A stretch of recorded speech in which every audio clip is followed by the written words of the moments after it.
Hello and welcome to DevOps versus DevSecOps. My name is Sven Ruppert and I will explain to you the difference between these two things. If you're interested in security, stay tuned.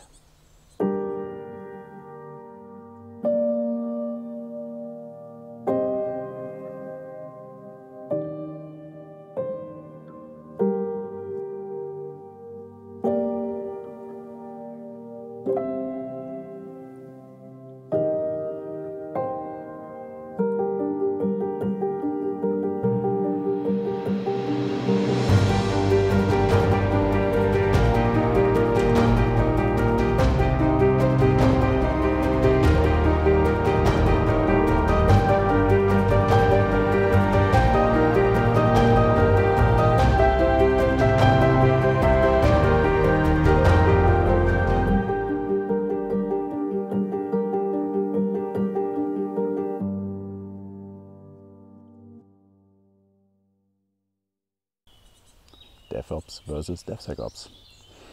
What are the differences and why everybody is talking about DevSecOps?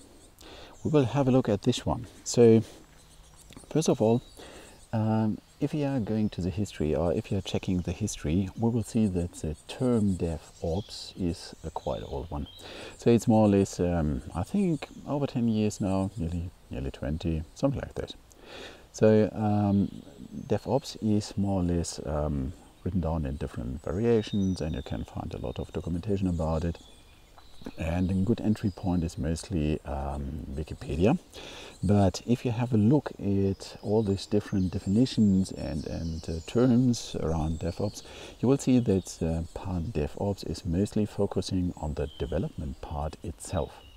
So checking here means that if you're looking at Wikipedia, so the pure DevOps is coding, building, testing, packaging, releasing, configuring, monitoring. So you can see these are very generic words.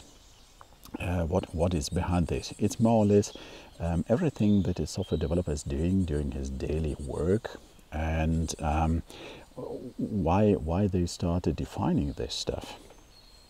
Long time ago, we had the software developers and we had these operational teams, and what we saw is that ops team and the dev team was not working very close together, so they had this different style of doing things, different priorities, they have different procedures and all this.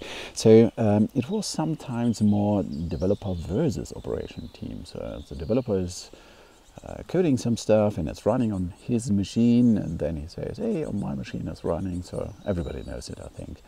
So the operations was far away, so they had the strange rules and things you have to do for whatever, so some configuration restrictions, and so they are not really working together. What was the outcome? The outcome was that quite often a lot of bugs were just found in production. This was bad because you are testing on your test machine and all this stuff, but it was not exactly the same, and then in production it was just falling apart. The next thing is that this process with this handover was mostly quite slow, so you're working a long time on a release, everything must be 100% okay and bug free, and then you're testing and testing and testing and testing again, and then you're giving all this stuff to the ops team, and the ops team was doing something completely different with this, and then you had bugs again, so it was bad. So the cycle was quite slow. We are talking about months, sometimes years, and this was leading to some things like security issues had a high financial impact. So immediately you had to shut down production, but it took a long time from this security incident back to the dev team, then through the whole release cycle, and so on and so on. And they started thinking about this hotfix cycles. So I really can remember during the early 2000s, and there is his hotfix, and now a completely different approach was chosen. So they started working closely together. Immediately it was very easy to deploy a new version with this security fix or hotfix, and yeah, well, that leads more or less to some ideas. Why not doing it every time like this. So why not doing every time this, what we have done in the early days with the hot fixes and bug fixes. So what I mean is not this critical over the night working constantly under high pressure thing. What I mean is, why not working coordinated together? And this was the first step to migrate the ops team into the dev team, because they found out that this is good. Okay, so now we have this shorter cycles, agile was a big new buzzword, and we were very happy that this cycle was more convenient. The tooling started to improve, and so it was a long way to come to this. But now we have the next team that is some kind of strange, and it was the security team. So what was this? So again, this DevOps team now merged together. They had this one guy or this department that has to deal with security, and the security person was always able to do things without asking, and security was always excused to do whatever they wanted, more or less. So at the same time, there is security, even at universities during these days, it was not really something what you can learn. So how to hack a system, or what is the weak part and all this stuff. It was some theoretical things, but no practical experience. So security was mostly some kind of black magic. It was mysterious. Nobody really knows what to do and how to do it and all this stuff. So it was something that is far away, and you never know. Huh? And what happened? It happened in the same way it was earlier days with the ops team. So you had all this. It's now running on a pre-production stage, and everything's nice, and then the security guy is scanning everything or doing an intrusion detection or whatever, some tests, penetration tests and all this stuff. But it was mostly done after the production was done. So again, we had exactly the same challenge, so that security issues, if they are found way too late, and we had the challenge that this was just expensive. So again, what we learned, we now pushed the security to the DevOps team. Now we have the DevSecOps team. So the next question is security. What is security in a broad meaning or in a generic meaning? It means that security is something, other way around. People are asking quite often, so okay, what tool I have to buy to have security? And I can say there are a lot of tools. It's not only one single tool that you're using, and it's not only one single place where you should think about security.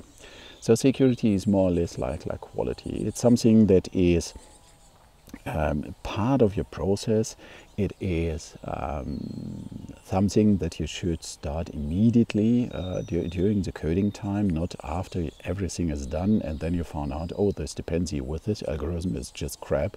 Now I have to find a different library with a different API with the same algorithm implementation, or I have to redo all this stuff. So this would be expensive, and this would be slowing down. So if security is slowing down, if you're doing it wrong, yes, it is slowing down if you have this dedicated security phase. If it is part of your production line, like quality, then it's just part of your regular daily work, so you're not slower. So what have we to do to get this time slot short enough? And what are the first ideas here? So if you want to have more additional information about this, just check for terms like security first or shift left, all this stuff. So these are the words you should start searching for. But the basic idea is security is part of your whole production line, and it's not just a dedicated step. So will DevSecOps minimize your risk?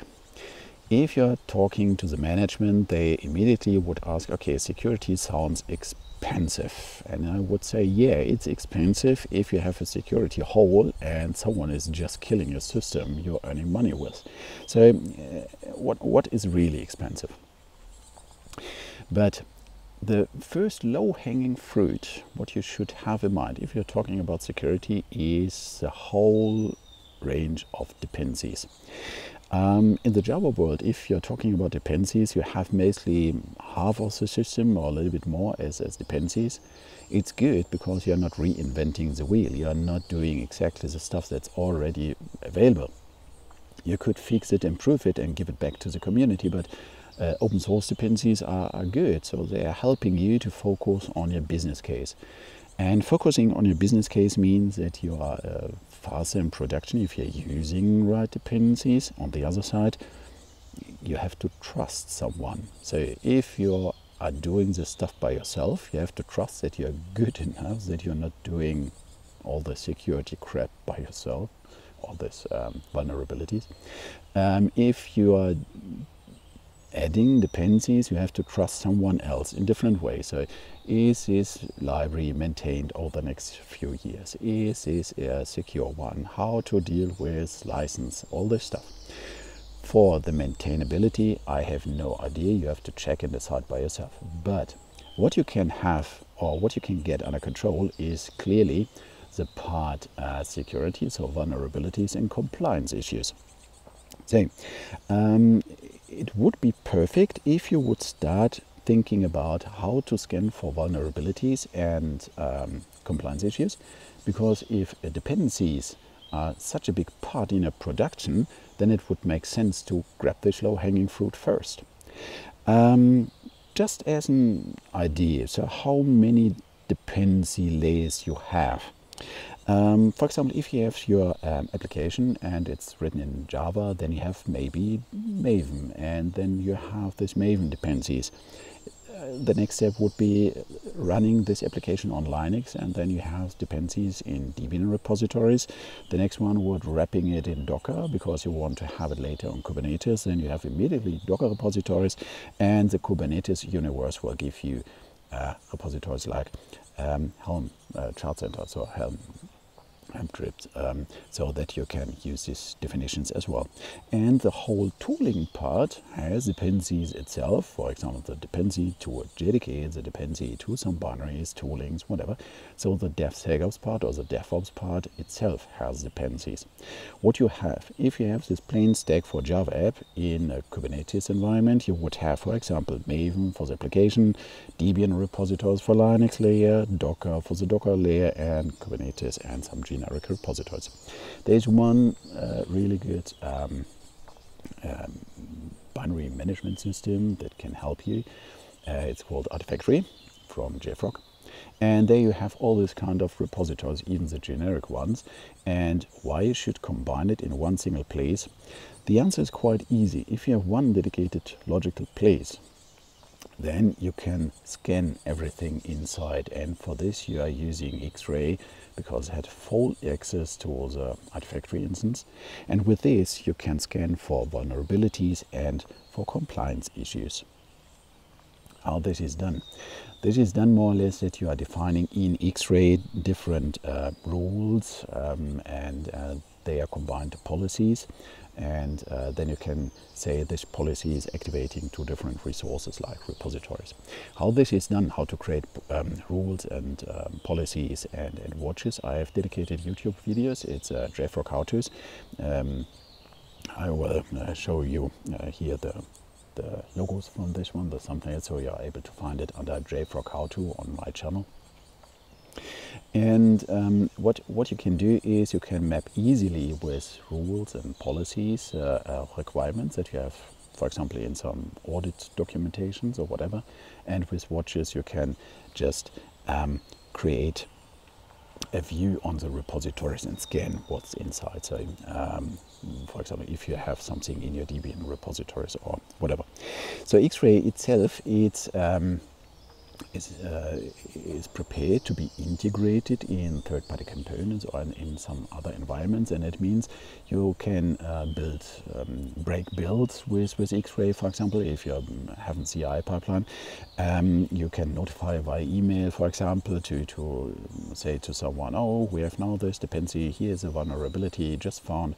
So, but the really cool stuff is that you can start automate things as much as possible, because you can have this dynamic workflows. Dynamic workflows means that you can define if you want to trigger webhook, for example, if you found something, and everything can be consumed, configured, or used via REST API. And this is the perfect way to integrate with third-party components. It could be something like, I found this vulnerability, then the third-party component says, okay, via REST, please give me this detailed information about what you found and what place you found it, and then filling this one internally into an auditing system that you need for documentation or whatever. So you can start having dynamic workflows. You can integrate with third-party components and all this stuff, so that this information that there is a vulnerability is immediately available in your whole production line. So what should you do? You should automate as much as possible. This is really one very important thing, because reducing boring workload from your people that are working inside this production line, from the developer or whatever, so everybody here, everybody will be happy to get rid of boring work and focus on the important work, and this will give you the potential to check really in detail what's going on. So the next thing is you can do this automatic workflows for example, semi-automatic hardened images. You found something, you push it to a quarantine repository, you're logging into making just an update of all components, checking again if all your vulnerabilities are now removed, and then using this one. If this is not the case, after this automatic process, a human will have a look at it and play with this around. So this is more or less what you can do. One thing is you should kill all this stuff as soon as possible and as early as possible. Not only bugs, not only performance issues, you should kill compliance and security issues as well. This means that you should think about an IDE integration. For example, we have for this Artifactory X-ray combination an IDE plugin, so that if you're adding a dependency, you will directly inform inside your IDE if there's a security issue, yes or no. If you want to try it out, just go to jfrog.com/free. I have a dedicated how to activate FreeT on YouTube. Just check it. It's one of the JFrog how-tos. And then you can start playing around with this full stack. So Artifactory, X-ray pipelines, a whole stack. And the easy thing is just create repositories inside, grab all these repositories here, dependencies, and check immediately with X-ray what's going on. So with this, you can start with DevSecOps right now, immediately inside your project. So that's it, more or less. Yeah, this is the difference between DevOps and DevSecOps, that you have the security part everywhere, that it's integrated in the whole chain, and that you should start as soon as possible inside your production line to think about security as well. Thank you for watching my talk. I would really appreciate if you would give me a thumbs up or subscribe my channel. And down in the description you can, or in the comments, you can just give me some information, your thoughts and all this stuff, some feedback. And if you're interested in dedicated other topics, check out my YouTube channel. Otherwise, give me some feedback, what topic I should cover. So far, thank you very much for attending, and see you.